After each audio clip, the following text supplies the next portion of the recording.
The girl snuck into the morgue. She pulled out the boy's body and grabbed his hand. She tried using his fingerprint to unlock his phone, but found it wouldn't work. She then pried open the boy's eyelids and scanned the dead boy's face. This finally unlocked his phone. The countdown timer on the screen was frozen at 0 minutes 0 seconds.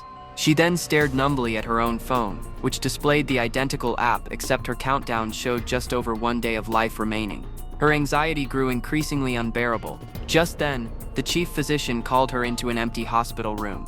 He started by asking how she was doing, showing concern, but as they talked, he began to make unwanted advances. The girl shoved the perverted doctor away forcefully. For the sake of keeping her job, however, she had to swallow her anger temporarily. Besides, what worried her more was that terrifying app. That night, lying in bed, she tried to uninstall the app but found it impossible to remove.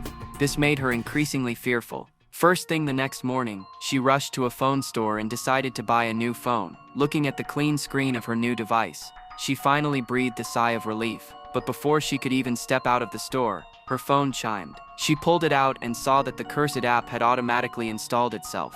Like the Grim Reaper, it clung to her relentlessly, impossible to delete, impossible to escape.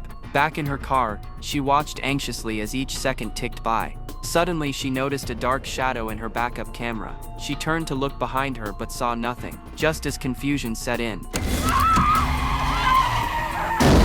the girl quickly fled from her car, only to find nothing inside. The driver of the car she had hit approached aggressively. Just as he was about to demand excessive compensation, a young black man walked out of the phone store and helped chase the angry driver away. The man then showed the girl his own phone. The same app, the same countdown, another person being threatened. They decided to work together to overcome this challenge. They traveled to a mysterious church to find a priest for help. After explaining their situation, the priest pulled out a thick, ancient tome that documented an age-old curse.